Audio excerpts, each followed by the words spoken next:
The Vino Geek Podcast, wine from a Kiwi perspective.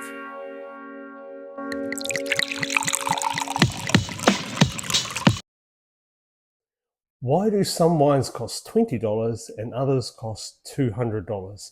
Now, how can you get wines made from the same grape variety, from the same country, from the same region, and yet they are worlds apart price-wise? Why is this? How does this happen? What is the reasons for this? Well, that's what this episode's about this week. So we're getting into that right now.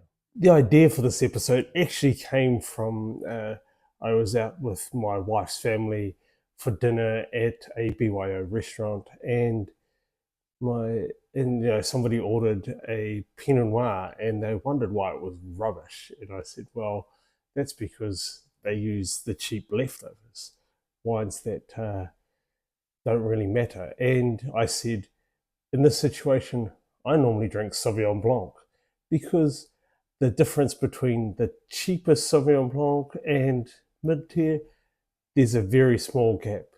And that's because of how they're produced. So we're going to dive into that as well as different varieties and talk about why they are more expensive than others. When it comes to travel, experience matters. Book with the A-Team, Amanda and Anna from King Travel. With a combined 25 years in the industry, we'll look after your holiday from start to finish. Join us this August for Adelaide Uncorked, our hosted wine journey with Amanda and Caleb King. Think Barossa Valley, McLaren Vale, long lunches and premium tastings. Experiences you'd find hard to access on your own, all in a relaxed, small group with an optional Kangaroo Island add-on. Book local, book with confidence. Go to kingtravel.co.nz. The first thing we need to talk about is the land. So when it comes to growing grapes, the land makes a difference. Where it's growing, in places like Burgundy, for instance, the land value is really, really high. And so as a result, the wines cost more.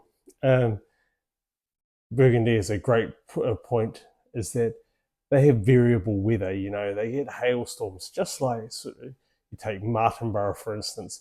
They get wind in spring, just like Burgundy gets the hailstorms. And that tends to chop your yield in half, so they get less grapes. So that counts towards the price of wine.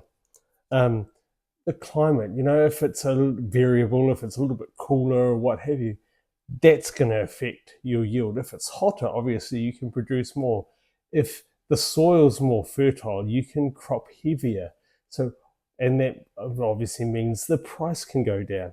So these are all factors in making the wine and dictating the price. Is where it's grown and in what conditions it's grown in, and how heavy you can crop the vines. So how much yield you can get per hectare from your vineyard makes a huge difference to price.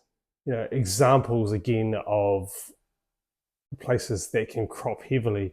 In New Zealand, Gisborne is known as a place that can really crop heavily because they have really fertile soil. So they can push the limits of how high their yields are. The issue with that is that the quality doesn't tend to be as good, because the higher you crop, the more work the vine has to do into making sure all of that fruit is at an acceptable ripeness level. Where if you crop a little bit lower, the vines don't have to work as hard to produce exceptional fruit. So it's a lot easier. Marlborough is another place that crops quite highly, especially with Sauvignon Blanc. So they get a high yield with Sauvignon Blanc, hence why it's a little bit cheaper than others. One of the reasons. Another obvious one is harvesting the fruit.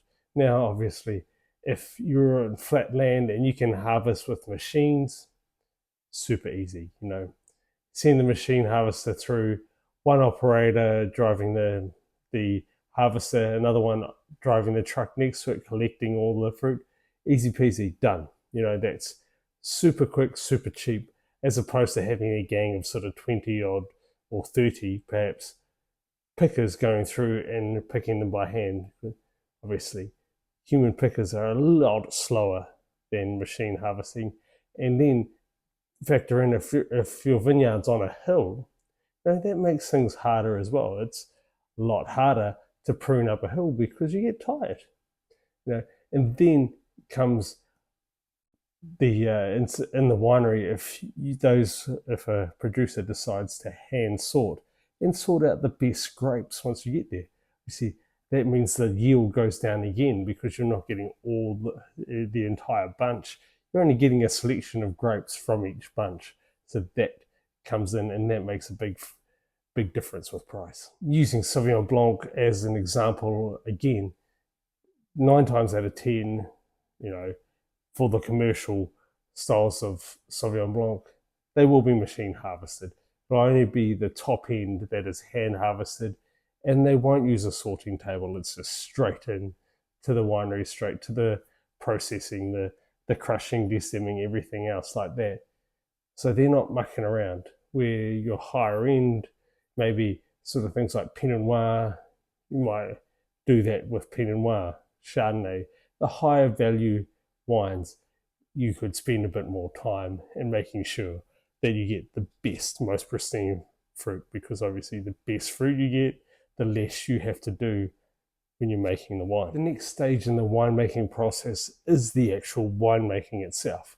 So, how you age or ferment the wine. If it's in barrel, that the raw cost of the barrels costs a lot each time.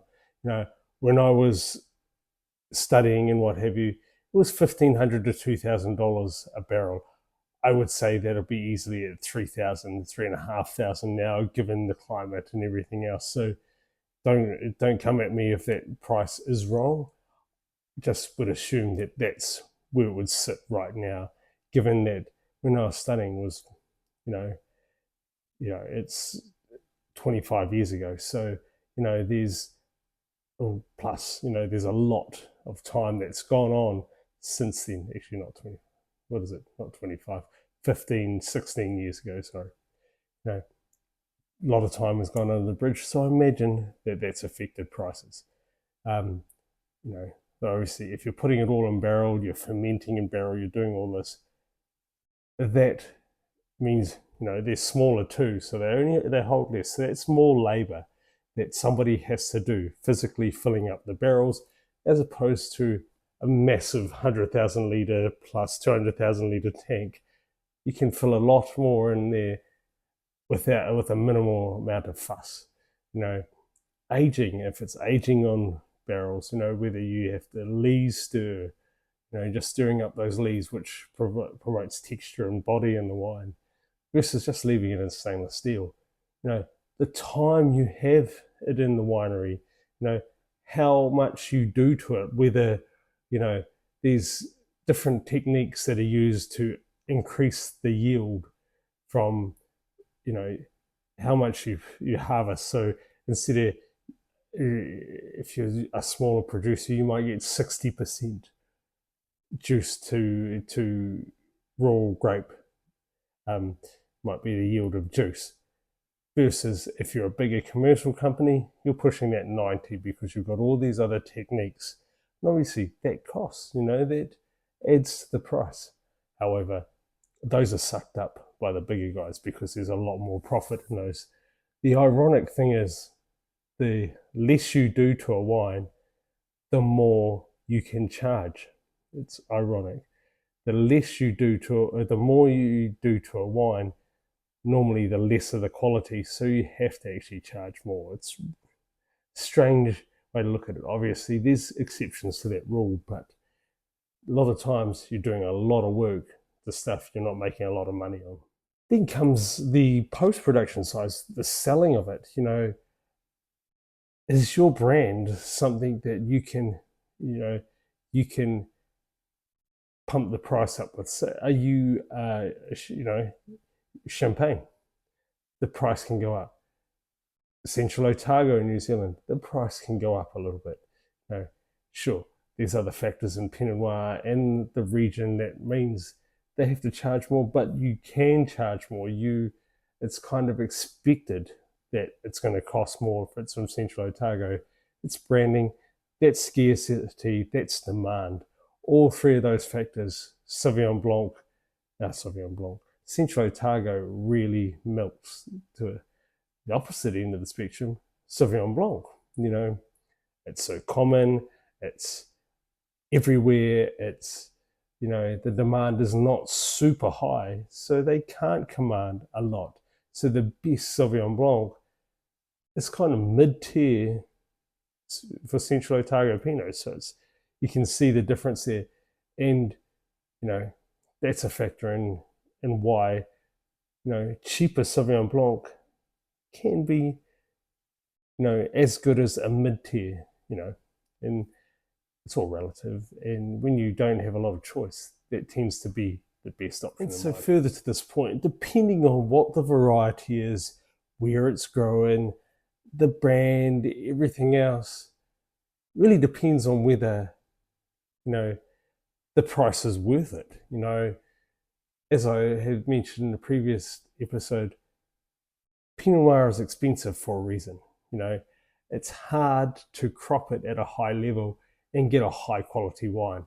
It's hard to make a really good Pinot Noir without having low yields, without having perfect conditions, because of the grape itself is so fragile, it's so thin, the skins are so thin that you do too much with it, and it really doesn't like that.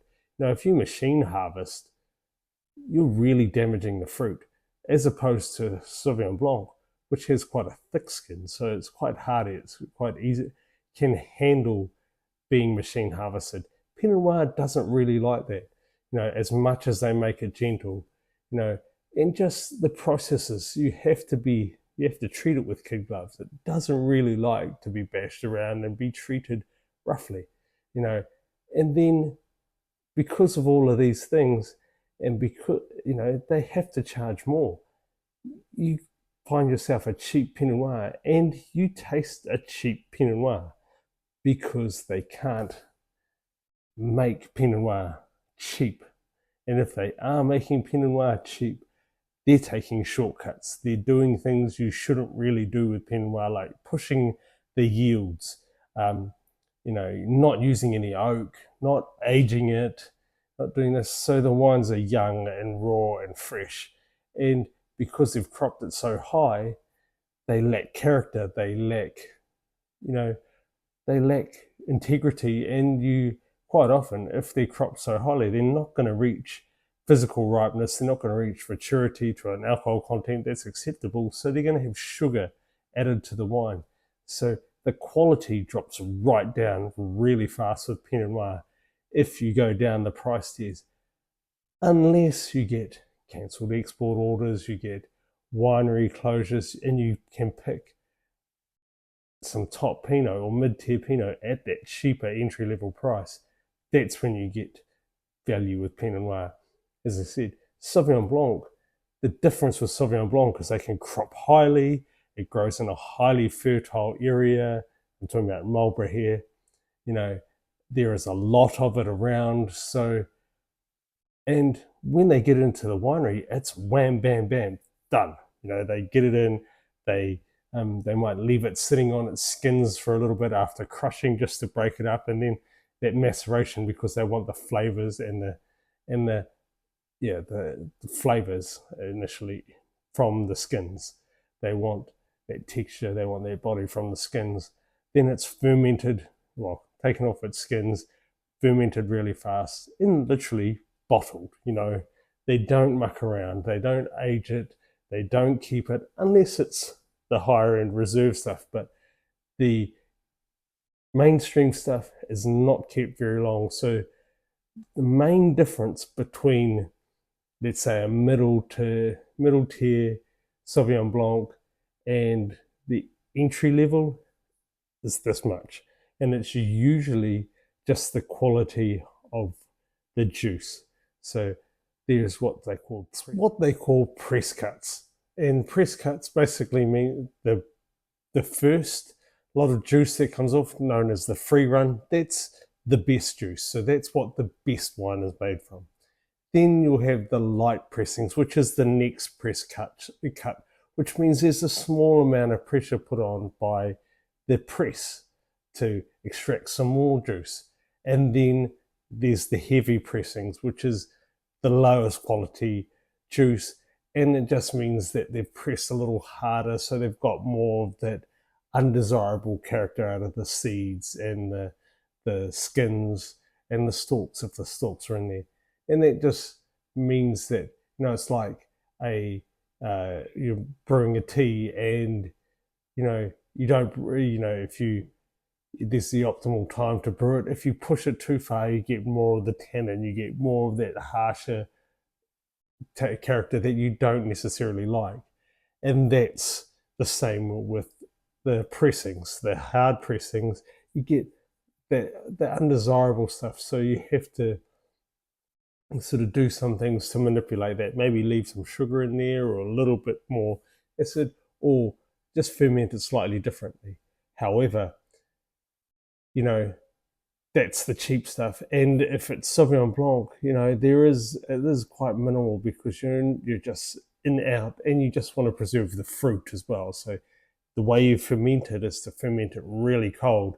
That preserves the fruit flavor, that locks in that fruit flavor and that freshness, and doesn't allow for more of those sort of not as nice characters that come through. So that's why, for me, if I'm going to at a wedding or what have you, that the wines on offer aren't great, I'll drink Sauvignon Blanc, because it's hard to stuff it up when they're literally doing not a lot to it, unless they're making that style like I talked about a couple of weeks ago with the Fumé Blanc, from Rockburn, where it's barrel fermented, and they're treating it like a Chardonnay. They're really working it, where, for the vast majority of Sauvignon Blanc, 80-90% of Sauvignon Blanc made in New Zealand, it is literally just get it in, get it out, get it in the bottle as fast as possible. So yeah, there's no real difference in quality when you're going that fast with the wine, So yeah, you can get away with cheap. It's being okay. But Pinot Noir, Chardonnay, there's no oak that touches a cheap Chardonnay, because oak is too expensive, so they won't use it for cheaper Chardonnay. And while you might feel like there's some butteriness or oakiness, that's because they've added it in the tank. You can basically treat oak chips like a tea bag and just chuck it in and let it sit in the juice or the wine, and that will impregnate it with the oak flavor. It won't give it the same quality of flavor, if you like. And then you can get that creaminess by just adding it to the tank, infecting the wine with the bacteria, the malolactic bacteria, that, to give it that softer, rounder, creamier feel. So there's ways to manipulate things on the cheap. And while that's great, and it gives a impression of the same technique, it's not the same. The end result is not quite the same. It is cheaper, it is noticeable.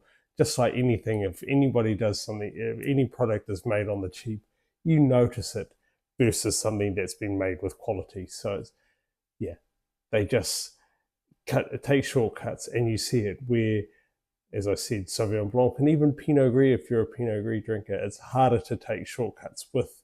Well, it's easy to take shortcuts with those, but those shortcuts are the same processes that are being used for wines that are a little bit more expensive. The difference is just the juice that they're using for each wine. So there's not a lot of difference in those wines, where wines that do require oak and do require a high level of quality, you do notice the difference. So looking at this from a New Zealand regional point of view, Central Otago, tough place to grow grapes. The yields are lower.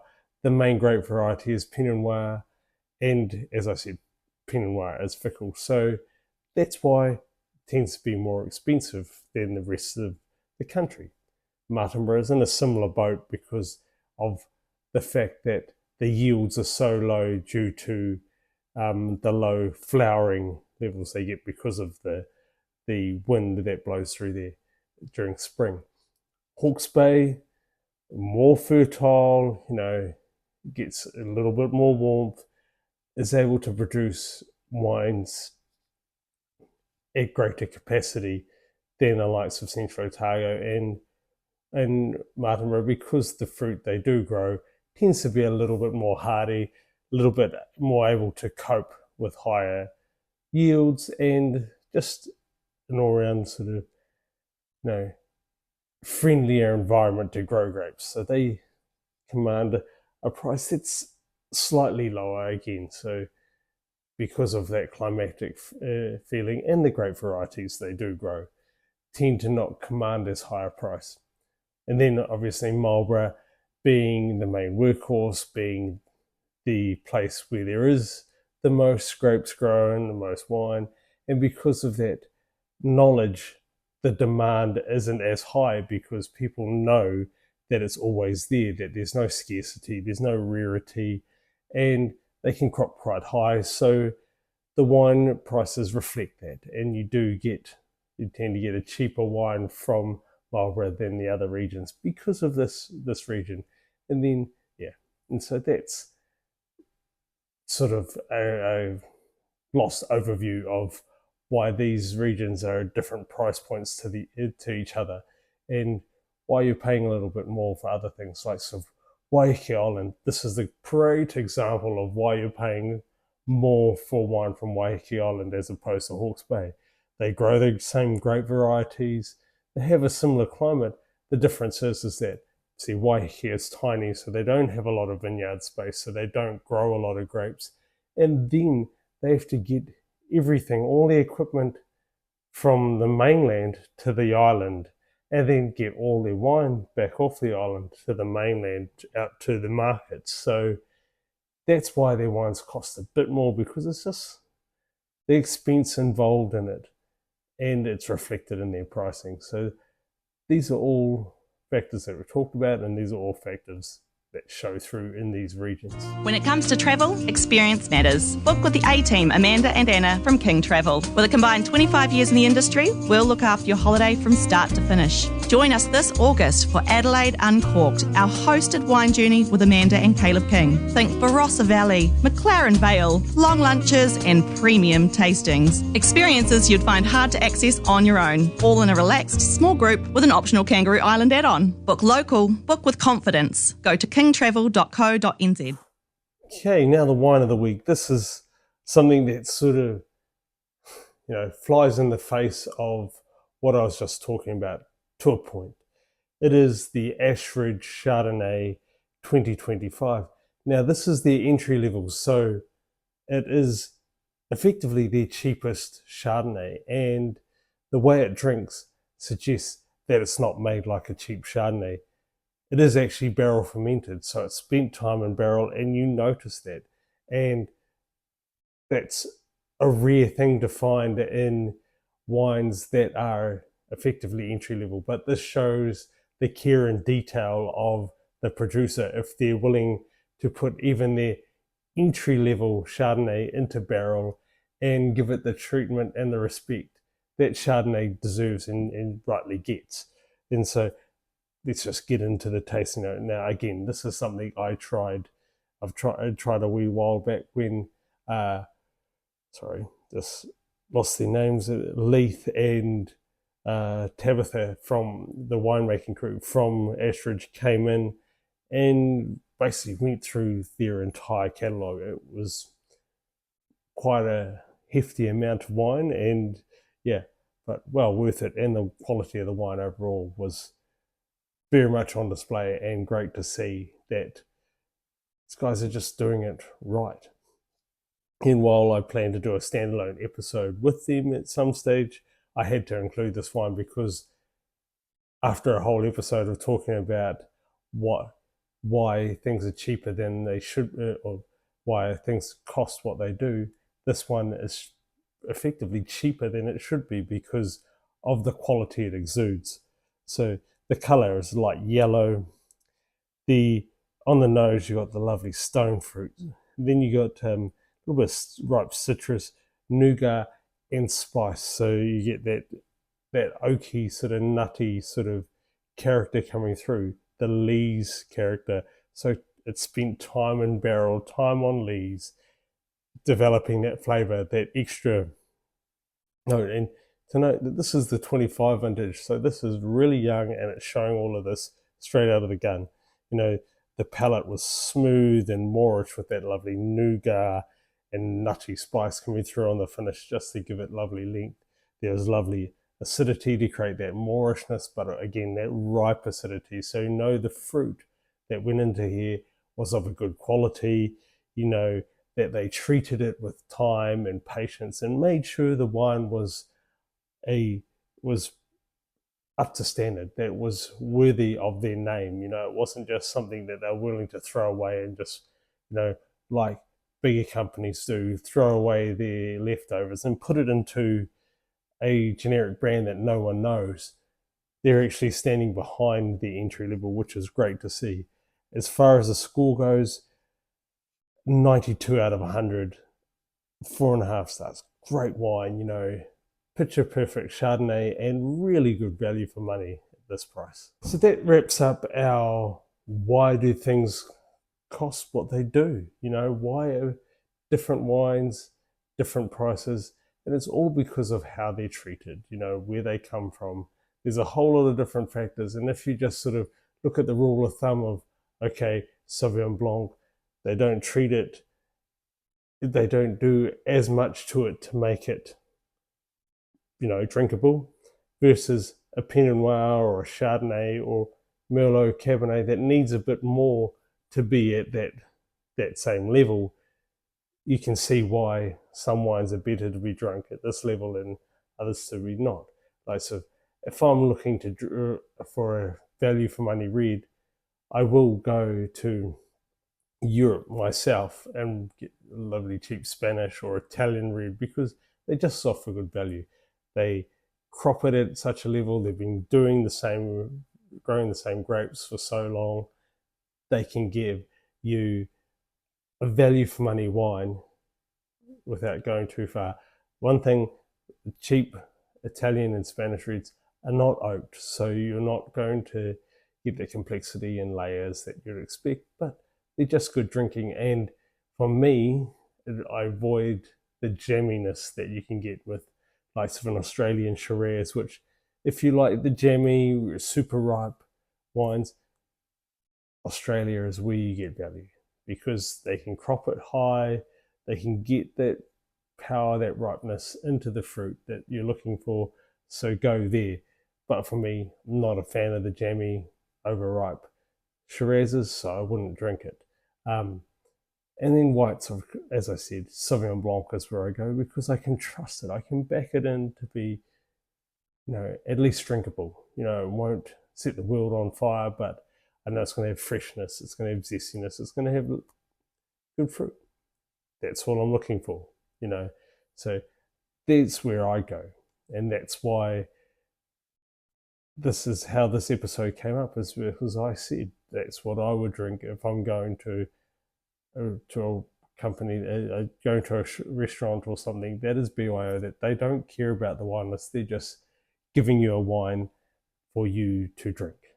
You know, they're giving you the option to drink a wine there rather than taking your own. And, you know, those places, you take your own because you can drink what you like then. Yeah, that's the episode. Love to hear your opinions on this, and whether your opinions differ from mine and what have you. Let me know. Drop me a line, DM me on socials. Let me know, because that's what all part of the fun. So thank you as always for joining us. Sante. Bye.